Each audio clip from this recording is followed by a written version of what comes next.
Good evening. Tonight we're reading Around the World in 80 Days by Jules Vern. Chapter 13, in which Passepartout receives new proof that fortune favors the brave. The project was a bold one, full of difficulty, perhaps impracticable. Mr. Fogg was going to risk life, or at least liberty, and therefore the success of his tour. But he did not hesitate, and he found in Sir Francis Cromarty an enthusiastic ally. As for Passepartout, he was ready for anything that might be proposed. His master's idea charmed him. He perceived a heart, a soul, under that icy exterior. He began to love Phileas Fogg. There remained the guide. What course would he adopt? Would he not take part with the Indians? In default of his assistance, it was necessary to be assured of his neutrality. Sir Francis frankly put the question to him. "Officers," replied the guide, "I am a Parsee, and this woman is a Parsee. Command me as you will." "Excellent," said Mr. Fogg. "However," resumed the guide, "it is certain not only that we shall risk our lives, but horrible tortures if we are taken." "That is foreseen," replied Mr. Fogg. "I think we must wait till midnight before acting." "I think so," said the guide. The worthy Indian then gave some account of the victim who, he said, was a celebrated beauty of the Parsee race, and the daughter of a wealthy Bombay merchant. She had received a thoroughly English education in that city, and, from her manners and intelligence, would be thought a European. Her name was Aouda. Left an orphan, she was married against her will to the old Rajah of Bundelkund, and, knowing the fate that awaited her, she escaped, was retaken, and devoted by the Rajah's relatives, who had an interest in her death, to the sacrifice from which it seemed she could not escape. The Parsee's narrative only confirmed Mr. Fogg and his companions in their generous design. It was decided that the guide should direct the elephant toward the pagoda of Palaji, where he accordingly approached as quickly as possible. They halted half an hour afterwards in a copse some 500 feet from the pagoda, where they were well concealed, but could hear the groans and cries of the fakirs distinctly. They then discussed the means of getting at the victim. The guide was familiar with the pagoda of Pelagie, in which, as he declared, the young woman was imprisoned. Could they enter any of its doors while the whole party of Indians was plunged in a drunken sleep, or was it safer to attempt to make a hole in the walls? This could only be determined at the moment and the place themselves, but it was certain that the abduction must be made that night, and not when, at break of day, the victim was led to her funeral pyre. Then no human intervention could save her. As soon as night fell, about 6 o'clock, they decided to make a reconnaissance around the pagoda. The cries of the fakirs were just ceasing. The Indians were in the act of plunging themselves into the drunkenness caused by liquid opium mingled with hemp, and it might be possible to slip between them to the temple itself. The Parsee, leading the others, noiselessly crept through the wood, and in 10 minutes they found themselves on the banks of a small stream, whence, by the light of the rosin torches, they perceived a pyre of wood, on the top of which lay the embalmed body of the Rajah, which was to be burned with his wife. The pagoda, whose minarets loomed above the trees in the deepening dusk, stood 100 steps away. "Come," whispered the guide. He slipped more cautiously than ever through the brush, followed by his companions. The silence around was only broken by the low murmuring of the wind among the branches. Soon the Parsee stopped on the border of the glade, which was lit up by the torches. The ground was covered by groups of Indians, motionless in their drunken sleep. It seemed a battlefield strewn with the dead. Men, women, and children lay together. In the background, among the trees, the pagoda of Pelagie loomed distinctly. Much to the guide's disappointment, the guards of the Rajah lighted by torches, were watching at the doors and marching to and fro with naked sabres. Probably the priests, too, were watching within. The Parsee, now convinced that it was impossible to force an entrance to the temple, advanced no farther, but led his companions back again.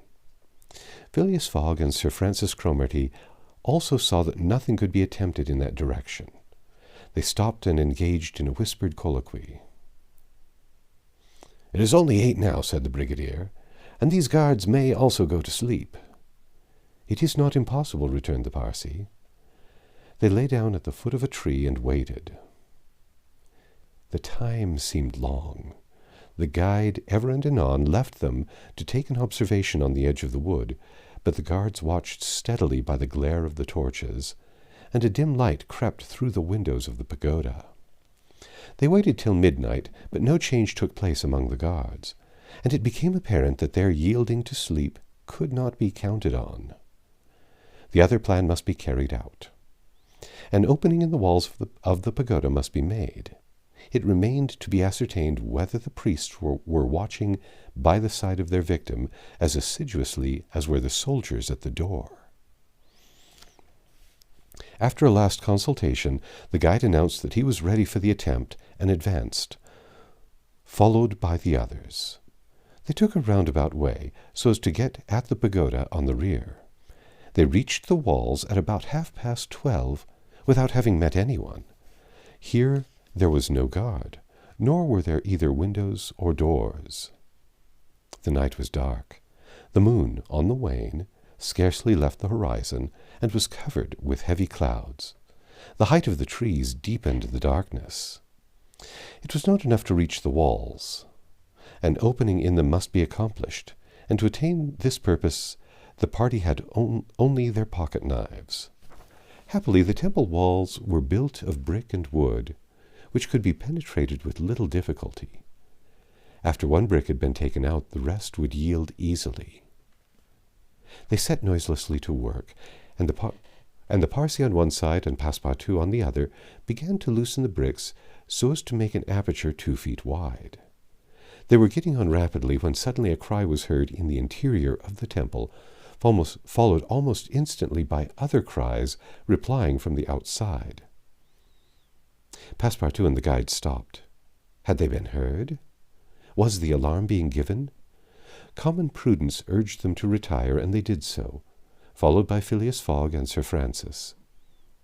They again hid themselves in the wood and waited till the disturbance, whatever it might be, ceased, holding themselves ready to resume their attempt without delay.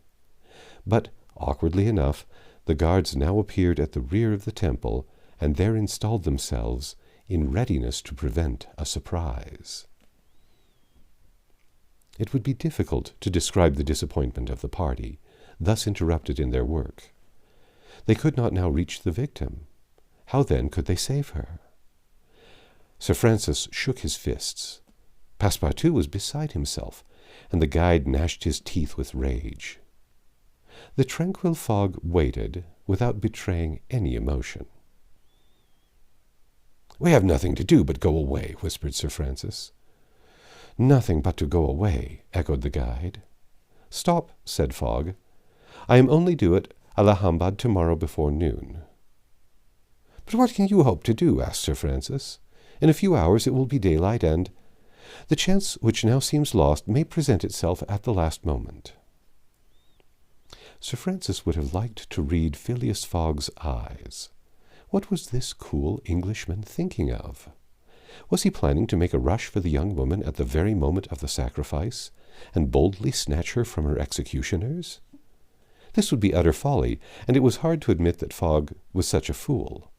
Sir Francis consented, however, to remain to the end of this terrible drama. The guide led them to the rear of the glade, where they were able to observe the sleeping groups.